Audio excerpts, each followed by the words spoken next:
Semuanya gimana kabar kalian? Semoga selalu dalam keadaan baik. Jadi welcome back di segmen analisa kripto.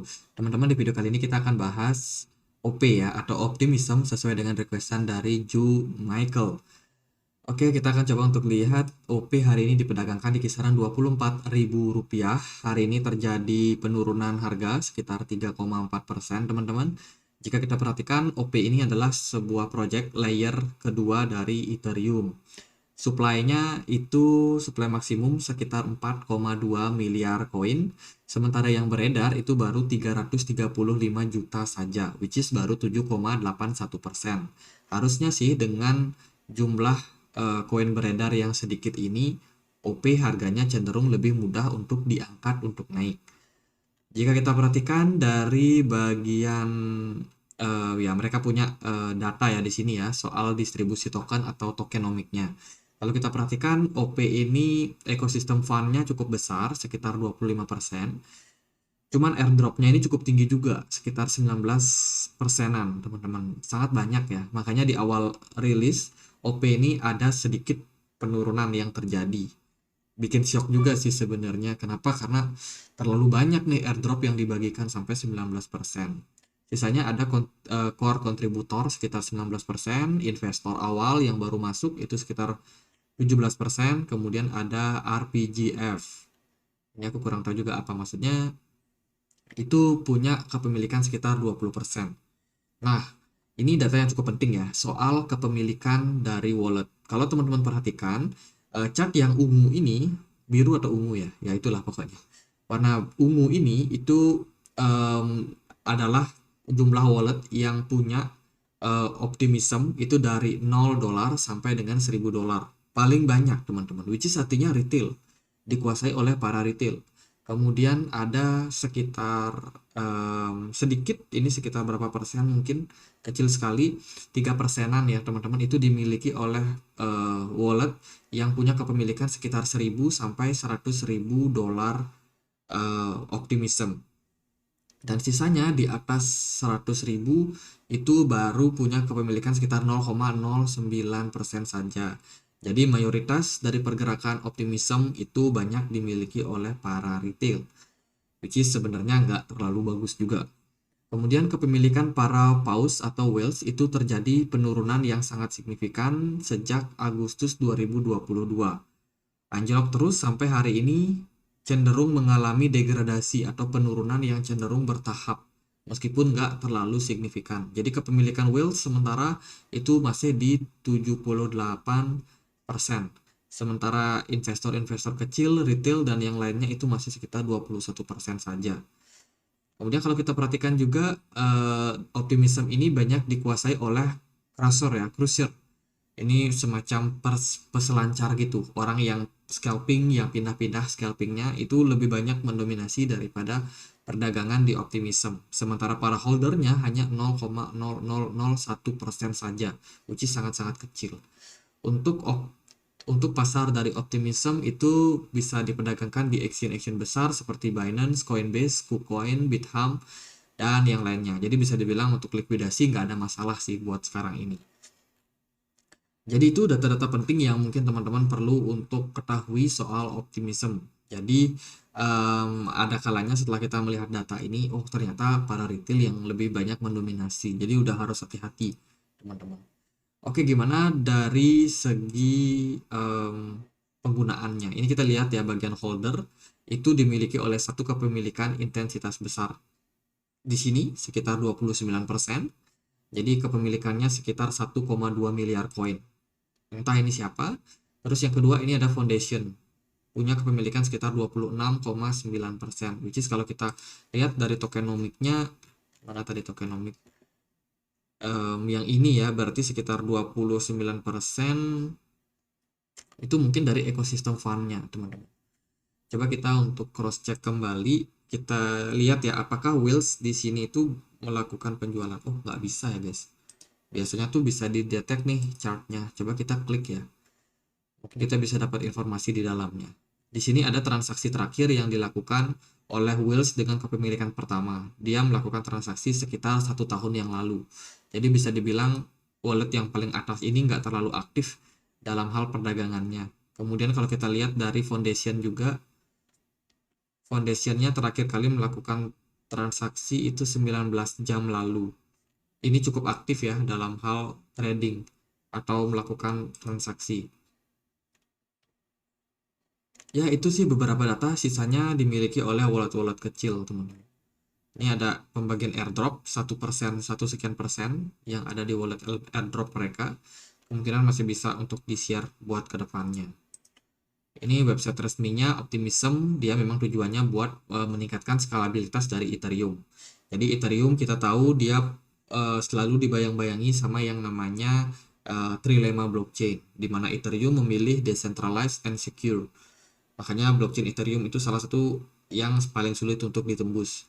Tapi masalahnya dia mengorbankan skalabilitas. Diciptakanlah yang namanya layer kedua, karena kemajuan dari teknologi yang sebelumnya menggunakan blok yang statis ya, sekarang udah menggunakan blok modular, sehingga aktivitas peningkatan untuk skalabilitas sangat memungkinkan untuk dilakukan.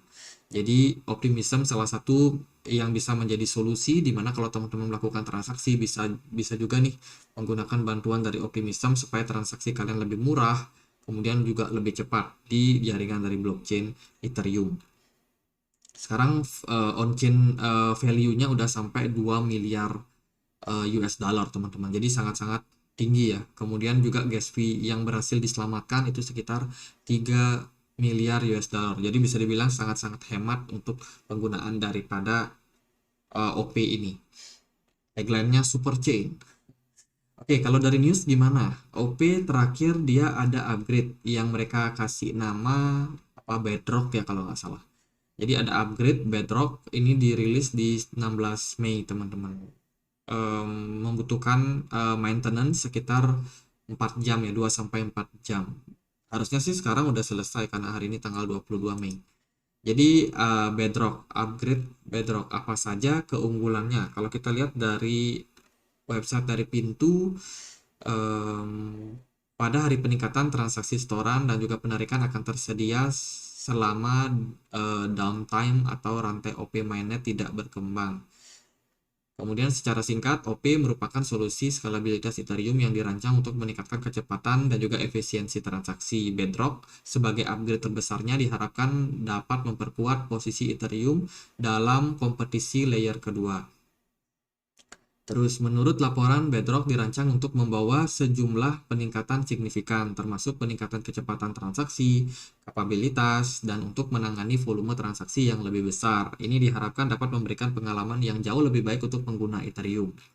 Jadi itu kegunaan daripada upgrade Bedrock, jadi seputar kecepatan dan juga efisiensi transaksi. Lalu bagaimana untuk pergerakan harga chartnya? Hari ini Bitcoin kelihatannya tertekan sejak perdagangan kemarin. Bitcoin ada di kisaran 27.000, sekarang udah drop ke 26.800 sekian teman-teman. Ditunjang juga sama posisi BTC dominance yang masih cenderung mengalami penurunan sedikit, tapi dalam jangka waktu pendek seringnya memang volatile. OP justru turun agak dalam di perdagangan kemarin teman-teman, turunnya sekitar 3,6%. Jika kita perhatikan secara teknikal, pergerakan dari OP sendiri dia udah mengakhiri fase sideways-nya. Di sini dia sideways agak lama ya, dalam beberapa hari sejak Januari sampai dengan April itu cuma bergerak tektokan di sana, nggak kemana-mana. Sekarang dia sudah breakdown dan mencari level-level yang cukup menarik untuk menjadi support yang mungkin bisa menahan pergerakan dari OP. Sementara posisi dari OP dia masih ketahan di level support kisaran 1,6 dolar. Ini berarti masih ada kemungkinan untuk OP kembali mencari strong supportnya. Strong support dari OP Optimism itu ada di kisaran 1,35 dolar. Jadi let's say kalau tekanan jual pada Bitcoin mungkin tinggi, apalagi ditunjang sama BTC dominance yang tinggi, itu bisa meningkatkan peluang OP untuk kembali drop sampai kisaran 1,3. Maka dari itu harus hati-hati. Sementara kalau kita lihat dari volume perdagangan cenderung kecil ya teman-teman, ditunjang juga dengan smart money yang cenderung nihil di market.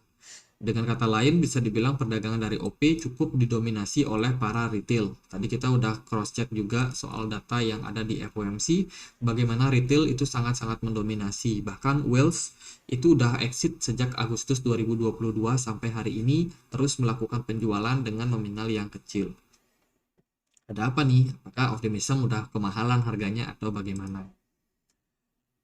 Secara tren ya, tadi kita udah bahas juga optimism cenderung bergerak sepertinya downtrend ya teman-teman. Setelah dia menyentuh all time high di kisaran $3 kemarin, pergerakan optimism terus mendapat banyak tekanan dari seller, dan sementara progresnya sepertinya masih belum selesai untuk tren penurunannya. Kalau kita lihat dari time frame daily, belum ada tanda candle reversal pada OP. Jadi dengan kata lain, saya masih cukup punya keyakinan kalau OP mungkin akan berpeluang untuk kembali turun sampai kisaran 1,35 dolar. Jadi buat jangka pendek itu. Lalu apa yang terjadi kalau Bitcoin misalkan positif? Ya bisa jadi level support di kisaran 1,6 ini akan cukup kuat untuk menahan OP kembali balik ke level resistance kisaran 2 dolarnya. Jadi katakanlah Bitcoin ternyata positif dalam beberapa hari, BTC dominance-nya cenderung turun, itu sangat-sangat punya peluang untuk OP kembali bisa menguat. Tapi teman-teman juga harus waspadai karena peluang yang terjadi mungkin adalah sebuah bear flag atau ascending channel ya, yang mungkin akan mengarahkan OP kepada tren penurunan berikutnya. Jadi kurang lebih seperti itu. Kalau buat saya sih view-nya sementara sekarang sepertinya masih bakalan tertekan akibat para sellers yang masih cukup dominan. Oh gitu aja buat OP. Secara project dia bagus, upgrade juga sudah dilakukan, tapi mungkin secara valuasi OP sepertinya agak kemahalan di harga sekarang, sehingga perlu untuk kita perhatikan seperti apa pergerakan daripada OP buat kedepannya. Volumenya benar-benar turun teman-teman, ditunjang juga dengan smart money yang cenderung mengalami penurunan. Ini ya kita tadi bahas OP langsung sell off langsung sell off tepat pertama kali ketika dia listing ya, karena airdrop terlalu banyak dibagikan, dijual, kemudian dapat harga di kisaran 0,4. Harganya udah kemurahan nih, OP langsung dibawa naik kembali ke 2 dolar. Kemudian ya sekarang so far pergerakannya udah mulai stabil, tapi perlu koreksi sepertinya teman-teman, mungkin akan mencari level-level yang cukup ideal untuk OP masuk ke harga wajar. Gitu aja, semoga videonya bisa bermanfaat, dan akhir kata saya Andri, makasih.